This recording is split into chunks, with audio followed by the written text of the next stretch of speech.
Sometimes it's okay to eat your feelings. Now, fear is going to be a player in your life, but you get to decide how much. You can spend your whole life imagining ghosts, worrying about the pathway to the future, but all there will ever be is what's happening here, in the decisions we make in this moment, which are based in either love or fear. So many of us choose our path out of fear disguised as practicality. What we really want seems impossibly out of reach and ridiculous to expect, so we never dare to ask the universe for it. I'm saying, I'm the proof that you can ask the universe for it. My father could have been a great comedian, but he didn't believe that that was possible for him. And so he made a conservative choice. Instead, he got a safe job as an accountant. And when I was 12 years old, he was let go from that safe job. And our family had to do whatever we could to survive. I learned many great lessons from my father, not the least of which was that you can fail at what you don't want. So you might as well take a chance on doing what you love. It's not the only thing he taught me, though. You know, I watched the effect of my father's love and humor and how it altered the world around me. And I thought, that's something to do. That's something worth my time. When I was about 28, after a decade as a professional comedian, I realized one night in LA that the purpose of my life had always been to free people from concern, just like my dad. And when I realized this, I dubbed my new devotion the Church of Freedom from Concern, the Church of FFC, and I dedicated myself to that ministry. What's yours?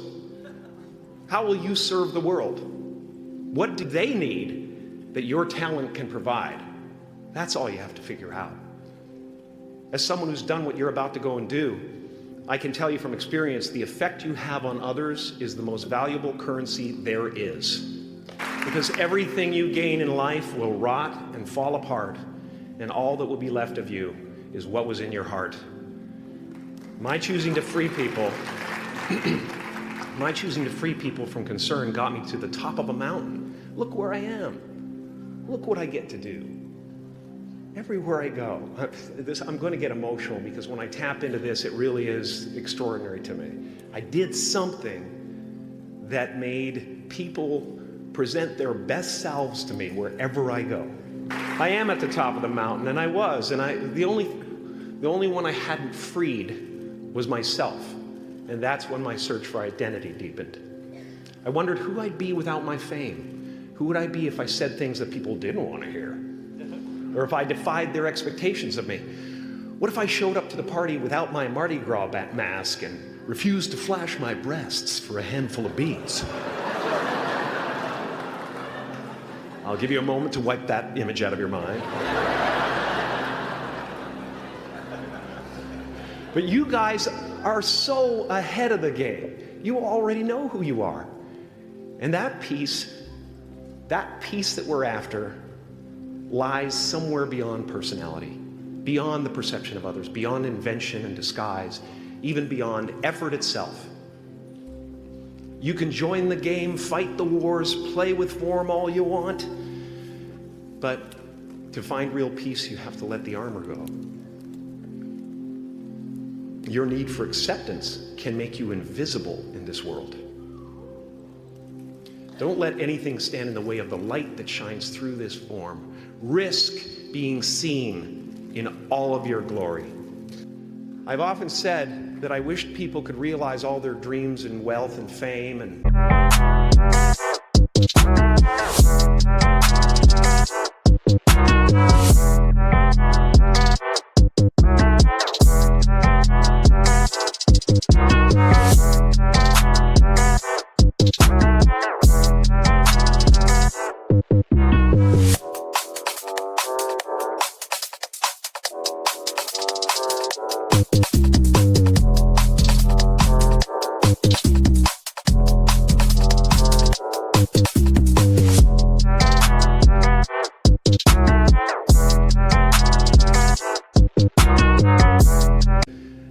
so that they could see that it's not where you're going to find your sense of completion.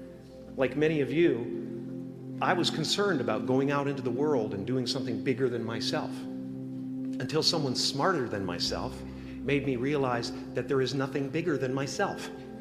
My soul is not contained within the limits of my body. My body is contained within the limitlessness of my soul. One unified field. One unified field of nothing, dancing for no particular reason, except maybe to comfort and entertain itself. As that shift happens in you, you won't be feeling the world, you'll be felt by it. You'll be embraced by it. Now I'm always at the beginning. I have a reset button, and I ride that button constantly. Once that button is functioning in your life, there's no story that the mind could create that will be as compelling. The imagination is always manufacturing scenarios, both good and bad, and the ego tries to keep you trapped in the multiplex of the mind. Our eyes are not viewers, they are also projectors that are running a second story over the picture that we see in front of us all the time.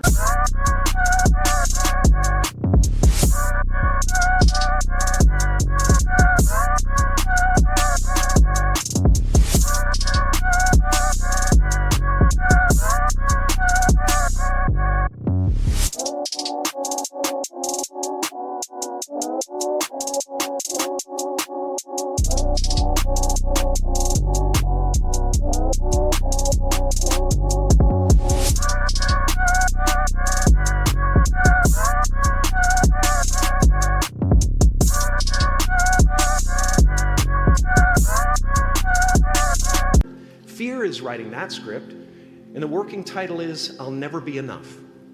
No matter what you gain, ego will not let you rest. It will tell you that you cannot stop until you've left an indelible mark on the earth, until you've achieved immortality. How tricky is this ego that it would tempt us with the promise of something we already possess? So, I just want you to relax. You know, that's my job. Relax and dream up a good life. I had a substitute teacher from Ireland in the 2nd grade that told my class during morning prayer that when she wants something, anything at all, she prays for it and promises something in return.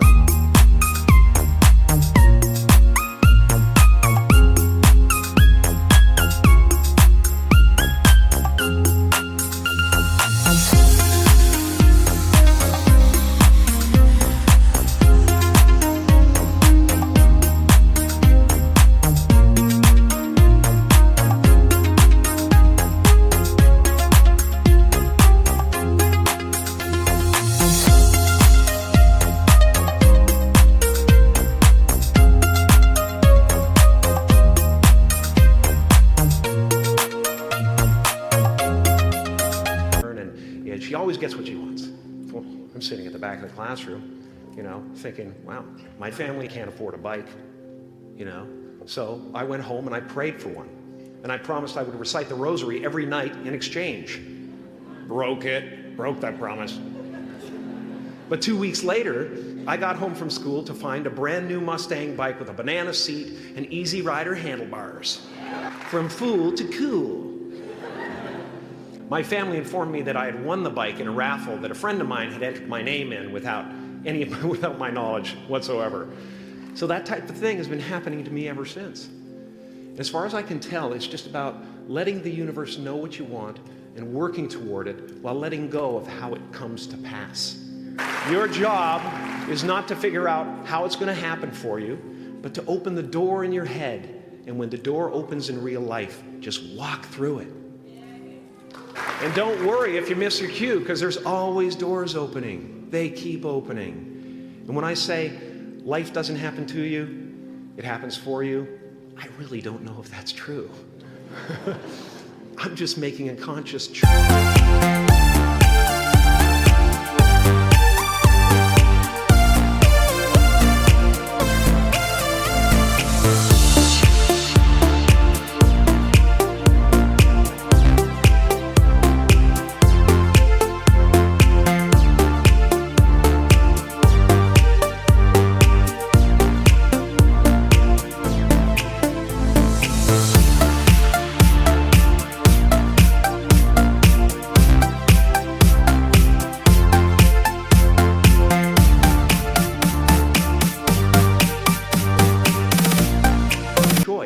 to perceive challenges as something beneficial so that I can deal with them in the most productive way. You'll come up with your own style. That's part of the fun. Oh, and why not take a chance on faith as well? Take a chance on faith. Not religion, but faith. Not hope, but faith. I don't believe in hope. Hope is a beggar. Hope walks through the fire and faith leaps over it. You are ready and able to do beautiful things in this world. And after you walk through those doors today, you will only ever have two choices: love or fear. Choose love, and don't ever let fear turn you against your playful heart.